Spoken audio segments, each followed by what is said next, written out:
Salut à tous, c'est Max Wazone PFC, bienvenue sur votre chaîne YouTube 100% dédiée au Paris FC. Aujourd'hui, vidéo débrief du match Lille-Paris FC qui a eu lieu hier soir. Mais avant que la vidéo ne commence, n'hésite pas à t'abonner à la chaîne. Si le contenu te plaît et que tu souhaites en apprendre plus sur l'actualité du Paris FC, mets-moi un petit j'aime pour m'encourager et encourager le référencement et dis-moi en commentaire ce que tu as pensé du match. Ta vidéo débrief Paris FC Lille, c'est maintenant.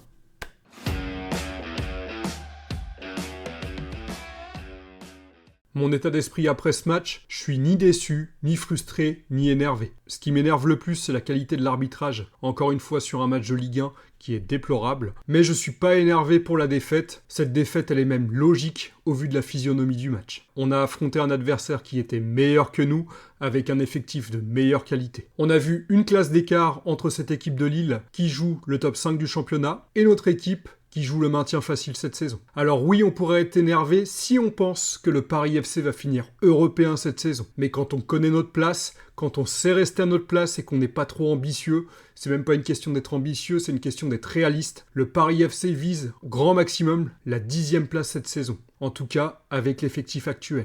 Sur ce match, en plus, on n'avait pas Maxime Lopez.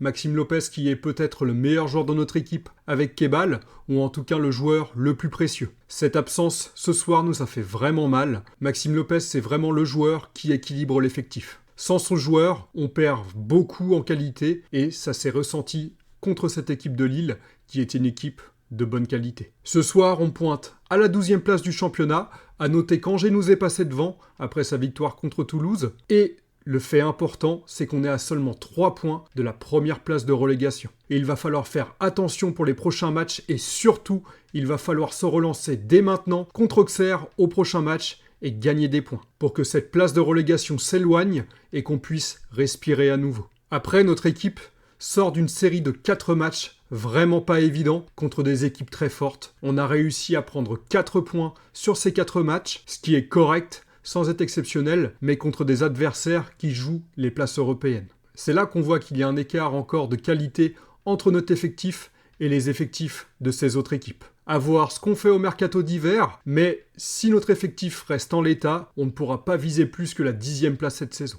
On va faire un petit résumé de ce match Lille-Paris FC. Notre équipe est plutôt bien rentrée dans son match, avec 10 premières minutes, d'assez bonne qualité, où notre équipe a su ressortir le ballon, le pressing lillois n'était pas trop présent, donc notre équipe a pu poser son jeu, ressortir les ballons très proprement, et on a réussi à marquer dans ce petit temps où notre équipe était plutôt bien. Donc but de Jebels à la 10e minute, qui reprend une frappe détournée par le défenseur sur le poteau de Marchetti à l'entrée de la surface, une frappe qui partait super bien, mais qui a été détournée par un défenseur, qui tape le poteau, ça revient dans les pieds de Jebels, qui a juste à pousser la balle au fond. 1-0 à la 10e minute, notre équipe commence bien le match. Mais après ce but, Lille s'est réveillée et nous a montré pourquoi c'est une équipe qui joue les 5 premières places du championnat. L'équipe de Lille est montée en puissance petit à petit jusqu'à la 20-25e minute où là, ils nous ont complètement étouffés et ils ont carrément pris le dessus sur nous. De la 30e à la 45e, la première mi-temps était 100% lilloise avec des occasions qui se multipliaient.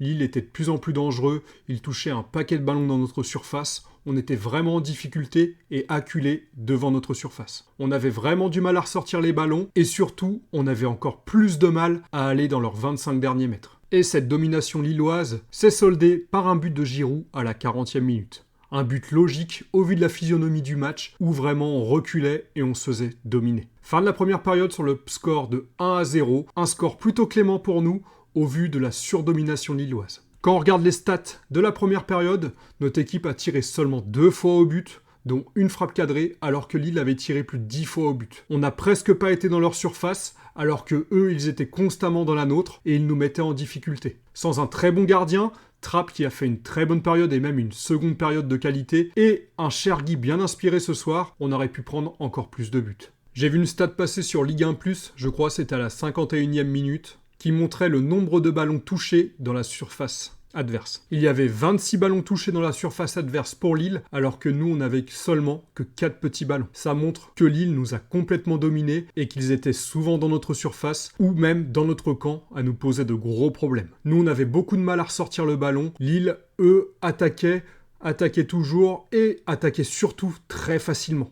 On avait l'impression que cette équipe de Lille pouvait marquer à n'importe quel moment. Et ça, c'est une grosse différence entre leur équipe et la nôtre, c'est que eux, ils ont un attaquant de qualité, ici Olivier Giroud, où on a l'impression qu'il peut marquer à tout moment sur un geste, un petit décalage ou une frappe en pivot, alors que nous, on n'a pas ce même sentiment avec William Jebels. On a eu quelques situations, mais pas des actions vraiment très franches, grâce à Eden Kebal et sa qualité de passe exceptionnelle. Mais Lille a continué de dominer, et leur domination a payé sur une petite erreur de Marchetti qui touche l'attaquant lillois, penalty transformé par Giroud qui met un doublé, et 3 minutes plus tard, Marchetti offre le 3e but à Lille sur une tête au premier poteau. Il aurait vraiment pu s'en passer car Trapp était sur le centre et Trapp allait récupérer ce ballon très facilement. Marchetti ce soir, il a fait un bon match jusqu'à la 70e minute, mais en seulement 3 minutes, il a offert 2 buts à Lille. Donc Marchetti sort, Doucet rentre à sa place et Doucet réussit à marquer un but. Le Paris FC revient à 3-2. Peut-être, avec un peu de chance, on aurait pu revenir à 3-3. On ne sait jamais avec notre équipe du PFC. Mais Lille a bénéficié, on va dire, d'un penalty plus que très généreux, voire inexistant sur une main de Colo. Je ne sais même pas s'il y a main. Score 4-2. Lille gagne le match. Au vu de la physionomie du match, c'est une victoire logique. Lille a vraiment dominé, donc on ne peut pas être triste de ce match. Notre équipe s'est battue, a joué plutôt bien, on a vu des bonnes individualités, mais par contre notre attaque, c'est vraiment très faible. Maintenant, on va voir les individualités. Quel joueur s'est démarqué en bien ou en mal sur ce match? Pour moi, les 3 tops de ce match. En premier top, je vais mettre Chergui. Je trouve qu'il a vraiment porté notre défense. Il était très juste dans ses interventions. Il a fait énormément d'interventions défensives qui nous ont sauvés plus d'une fois. Le deuxième top, je vais mettre Kevin Trapp. Alors oui, ce soir, il a pris 4 buts. Mais sur les 4 buts, il prend 2 pénaltys. Il prend le but sur corner, détourné par Marchetti. Il était sur la trajectoire du ballon. Donc ce but, il n'aurait pas dû le prendre. Ce but, il a 100% pour Marchetti. Et le but de Giroud, il est vraiment imparable. Mais à côté de ça, Trapp, il a réalisé des parades exceptionnelles ce soir. Et ses relances au pied sous pression ont été plutôt bonnes. Enfin, le dernier top, je vais mettre Eden Kebal. Car Kebal, ça a vraiment été notre seul joueur offensif dangereux ce soir. Plusieurs fois, il a réalisé des passes de très bonne qualité qui auraient pu déboucher sur des buts de notre part si nos attaquants étaient beaucoup plus inspirés. Pour les 3 flops, le premier flop que je vais mettre dans ce match, c'est Mathieu Cafaro. Je trouve que Cafaro, il n'a pas servi à grand chose sur son côté et surtout, défensivement, il n'aidait pas du tout De Smet qui était en difficulté. De Smet, toute la première période, a subi les assauts de Lille. Les attaques lilloises passaient essentiellement par son côté, mais Cafaro n'aidait presque pas à la défense. Et en attaque, il a été inexistant et n'a pas servi à grand chose. Le deuxième flop, malgré son but, je vais mettre Jebels, car son but, n'importe quel joueur aurait pu le mettre, c'est juste un tap-in. Il a juste à mettre un plat du pied de l'autre côté, mais malgré ça, il n'a pas servi à grand chose dans le match. Pareil, il ne porte pas l'équipe offensivement. Je trouve vraiment pas impactant en attaque. On aura vraiment besoin d'un buteur au mercato d'hiver. S'il vous plaît, faites qu'on recrute un buteur, car là, on n'en peut plus.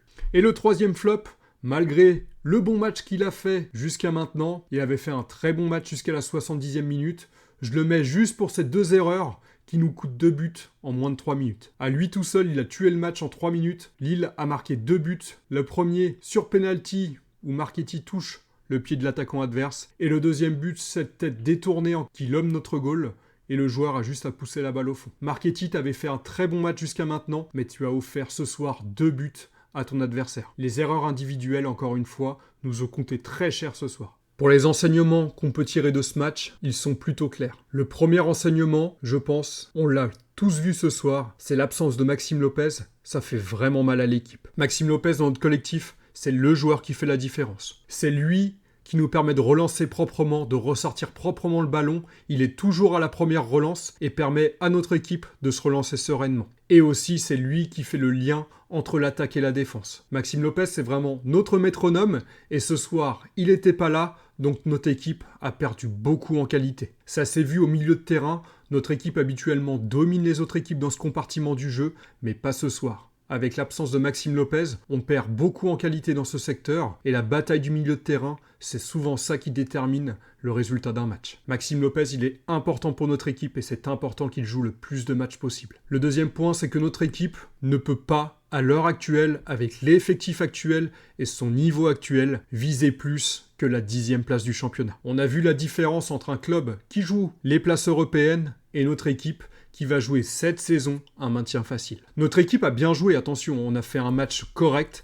mais face à une équipe de plus grande qualité que la nôtre. La différence de qualité, elle est flagrante et il va falloir continuer à travailler et à progresser si on veut faire mieux dans les prochains matchs.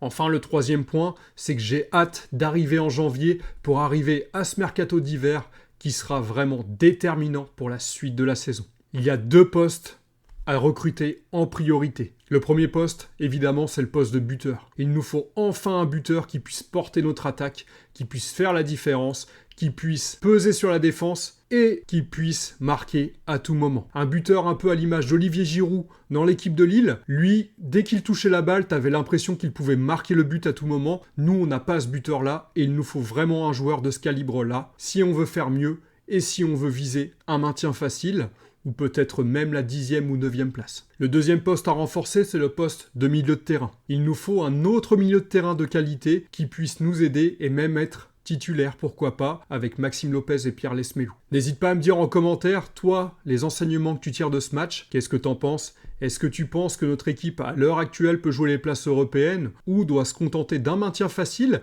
qui ne sera pas si facile que ça. Attention, faut pas se reposer. Maintenant, on n'est qu'à 3 points de la zone de relégation. Les autres équipes veulent s'en sortir aussi. Ils vont tout faire pour nous rattraper. Et attention à nous, à ne pas laisser de points en route, car cette zone de relégation est juste à côté. Voilà, c'est tout pour la vidéo d'aujourd'hui. N'hésite pas à t'abonner à la chaîne si le contenu te plaît et que tu souhaites suivre l'aventure du Paris FC en Ligue 1 cette saison. Mets-moi un petit j'aime pour m'encourager et encourager le référencement et dis-moi en commentaire ce que tu as pensé du match. C'était Max, je te souhaite une bonne journée et je te dis à très bientôt. Ciao ciao, bye.